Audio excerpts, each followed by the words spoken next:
It started subtly, a flicker in my peripheral vision like a VHS tape rewinding. Then the world stuttered. My coffee cup midair froze, then jerked back to the table. The clock on the microwave spun backward. I laughed, thinking it was a weird dream, until the morning news repeated itself word for word. That's when the dread began to creep in. This wasn't a dream. This was something else, something terrifying. The first few loops, I tried to break the cycle. I left the house, drove a different route, even tried confessing my undying love to the barista. Nothing worked. Each time the rewind hit, a wave of nausea washing over me as the world snapped back. The same annoying jingle on the radio, the same robin chirping on the windowsill, the same burnt toast smell.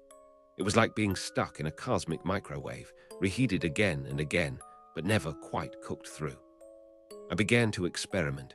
If I was trapped, I might as well test the boundaries. I robbed a bank. I told my boss what I really thought of him. I even jumped off a bridge. Nothing had consequences. The rewind washed it all away. But the emotional residue remained. The guilt of the robbery, the shame of my outburst, the terror of the fall, it all stacked up with each loop, a growing weight in my chest. Then the variations started, small at first. A different headline on the newspaper, the barista wearing a different color shirt. Then bigger changes. A car accident I hadn't seen before, a fire down the street. It was like the loop was evolving, and not in a good way. The sense of dread intensified. This wasn't just a time loop. It was something alive, something malevolent. I started seeing her, a woman in a long, dark coat, always just out of reach, a fleeting glimpse in a crowd, a reflection in a shop window. Her face was always obscured, hidden by shadow or turned away. But her presence was undeniable, a chilling whisper in the back of my mind. Who was she, and what did she have to do with this? The loops became shorter. The rewind point moved closer and closer to the initial moment, the moment my coffee cup first froze in midair. The world around me felt increasingly unstable, the glitches more frequent, the reality itself starting to fray at the edges. I was running out of time, literally. I tried to communicate. I wrote messages to myself, left notes, even carved warnings into the kitchen table. But each time the rewind erased them, like they'd never existed. I was utterly alone, trapped in this personal hell, with no way to escape and no one to hear my screams. The woman in the dark coat was closer now. I saw her more often, always watching, always just out of reach. Her presence felt heavier, more menacing. It was like she was feeding off my fear, growing stronger with each loop. I started to recognize the changes in the loops. They weren't random. They were connected to my actions. The car accident happened after I jaywalked. The fire started in the building where I'd tossed a cigarette butt. It was as if the loop was punishing me, twisting my actions into disastrous consequences. The loops became so short, they were barely loops anymore, just flashes. The world around me a strobe light of fragmented moments. The coffee cup, the rewind, the woman, the chaos, it all blended into a horrifying, disorienting mess. In one flash, I saw her face, the woman in the coat. It was my face. Older, wearier, filled with a chilling, empty despair. It hit me then. This wasn't a time loop. It was a premonition, a glimpse into my future, a future I was creating with every selfish, reckless act. The rewind hit, back to the beginning, the coffee cup, the microwave clock. But this time, something was different. I knew what was happening. I knew what I had to do. I lived that day perfectly. I was kind, selfless, helpful. I didn't rob the bank. I complimented my boss. I volunteered at a homeless shelter. I even helped an old lady cross the street. And then I waited for the rewind. It never came. The day continued. No glitch, no rewind, no woman in a coat. I was free, but the relief was short-lived. Because as I walked home that evening, I saw her again, across the street, watching. But this time, she wasn't alone. She smiled, a sad, knowing smile, and then gestured to the figure beside her. It stepped forward out of the shadows. It was me. Younger, maybe 10 years old, staring at me with the same chilling, empty despair I'd seen on her face. The loop hadn't ended. It had simply expanded.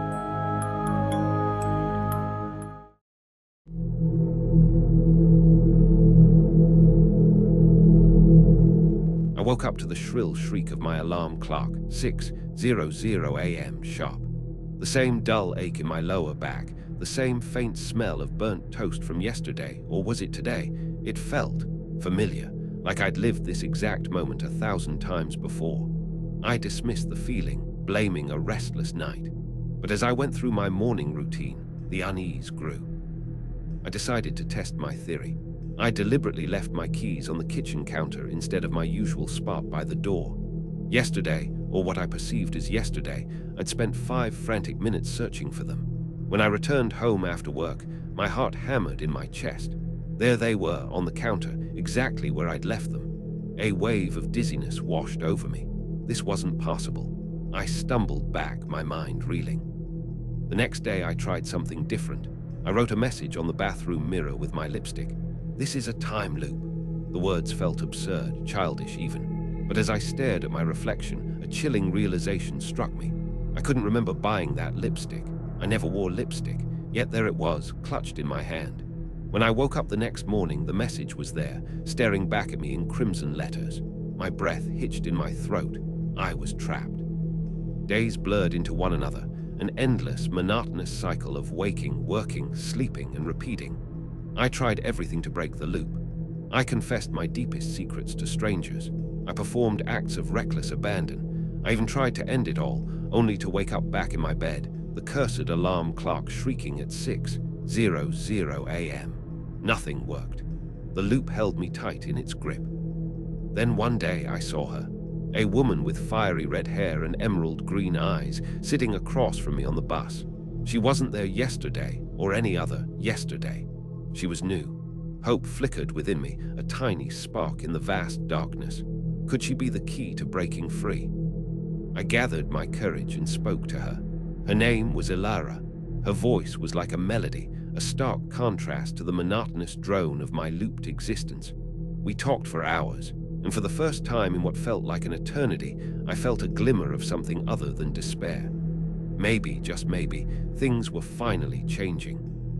I told Ilara about the time loop, about the endless repetition, the crushing despair. To my surprise, she didn't laugh or dismiss me as crazy. She listened intently, her green eyes filled with a strange understanding. "I've heard of this before," she said softly. "There might be a way out." Ilara explained that the loop was tied to a specific regret, a moment I needed to confront and resolve. She helped me piece together fragmented memories, glimpses of a past I couldn't fully grasp. A car accident, a screaming argument, a life-altering decision. It all started to come back. The memory solidified. A fierce argument with my wife, Sarah. My refusal to move to a new city for her dream job. The slamming car door, the screech of tires, the blinding headlights. Then nothing. The accident, her death, my overwhelming guilt.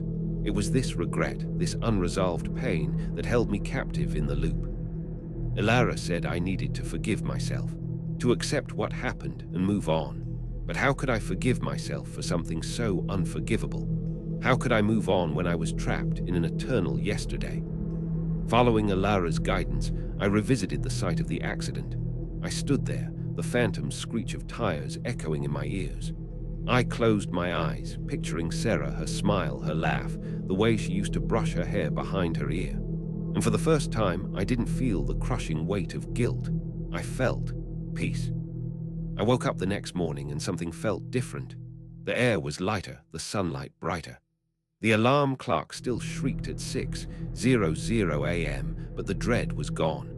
I looked for the chipped mug, the stain on the counter, the old newspaper. They were gone, replaced by new, unfamiliar objects. I rushed to the bathroom mirror. The lipstick message was gone. I looked at my reflection, truly seeing myself for the first time in what felt like forever. The loop was broken. I went downstairs, expecting to see Ilara, to thank her for saving me. But she wasn't there. No one was. It was like she never existed. A wave of unease washed over me. Was she real? Or was she just another figment of the loop, a manifestation of my desire to escape? I glanced at the calendar on the wall. It was the same date as the day the loop began.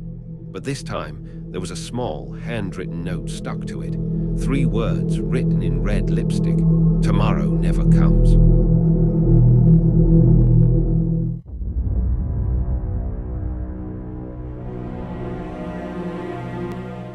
Started subtly. The clock radio flickered 7:00 a.m. Tuesday. Again, I'd woken up to this same Tuesday for what felt like a week, maybe more. At first, it was just a weird deja vu, a nagging feeling I'd lived this day before. But then the details started locking in. The same robin chirping the same 3-note song outside my window. The same burnt toast smell from Mrs. Henderson's apartment downstairs. The same news report on the radio about a missing hiker in the nearby woods. The second Tuesday repeat, I started testing things. I purposely spilled coffee on my shirt, a big, obvious stain. I skipped work, drove to the coast, even got a ridiculously bad haircut. Woke up the next morning, the stain was gone. The radio blared 7:00 a.m. Tuesday. My hair was back to its normal length. The drive, the ocean, the impulsive haircut, all gone, like a reset button had been pressed. Panic began to set in, a tight knot in my stomach. This wasn't exhaustion. By the 5th or 6th Tuesday, I stopped fighting it. What was the point? I tried everything to break the cycle.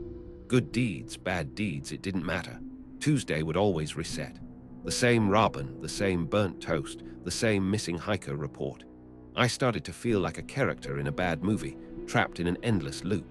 The world around me felt less real, the people in it like cardboard cutouts, going through the motions of their pre-programmed Tuesday routines. I started documenting everything. Every detail of the day, every conversation, every fleeting thought. I filled notebooks, hoping to find a pattern, a trigger, something, anything, to explain why I was stuck in this temporal hell. But there was nothing, just the same monotonous Tuesday, repeating ad nauseum. The dread curdled into a chilling acceptance. This was my life now, an endless loop of Tuesdays. One Tuesday, I decided to follow the missing hiker story. It was the one constant, the one thread that seemed to connect all the Tuesdays. I drove to the trailhead mentioned in the news report, a place I'd never been before. A sense of unease settled over me as I stepped onto the path. The woods were silent, the air thick and heavy. Deeper into the woods, I found a discarded water bottle, the same brand mentioned in the news report as belonging to the missing hiker. A chill ran down my spine. I was getting closer. This felt different. This felt significant, like I was finally onto something. Further along the trail, I saw something glinting in the undergrowth. It was a silver locket, engraved with the initials MH, the missing hiker's initials. My heart pounded in my chest. This was it. I was going to break the loop. I could feel it. I pushed through a thick patch of bushes, and there he was, the missing hiker, lying on the ground, unconscious but breathing. Relief washed over me. I'd found him. I'd done it. I'd broken the cycle. As I reached for my phone to call for help, the world shimmered. The forest around me dissolved into a blinding white light. The ground beneath me vanished. I was falling, tumbling through an endless void. Panic clawed at my throat. What was happening? I landed hard, the breath knocked out of me. I looked around, disoriented. I was back in my bed. The clock radio blared 7:00 a.m. Tuesday. No, it couldn't be. I'd found him. I'd broken the loop, hadn't I? Driven by a desperate hope, I raced back to the trail. The water bottle was gone. The locket was gone. The hiker was gone, as if he had never been there. The woods were silent, mocking me. The loop hadn't broken. It had tightened. The next Tuesday, the news reported the missing hiker had been found. Dead. They'd found his body miles from where I'd seen him, in a completely different part of the woods. His death was ruled an accident, a fall. But I knew the loop had shifted. I knew I'd done something terrible. The Tuesdays continued, each one an agonizing reminder of my failure. The robin still chirped its 3-note song. Mrs. Henderson's toast still burned, but the news report was different. Now it was a memorial to the lost hiker. My heart ached with a guilt I couldn't explain. I realized then that the loop wasn't about saving the hiker. It was about me. It was a punishment, a purgatory.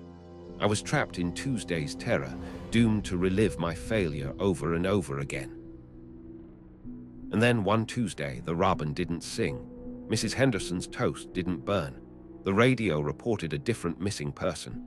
A woman, lost in the same woods. The loop had shifted again. And I knew with a sickening certainty that Tuesday's terror wasn't over. It had just begun.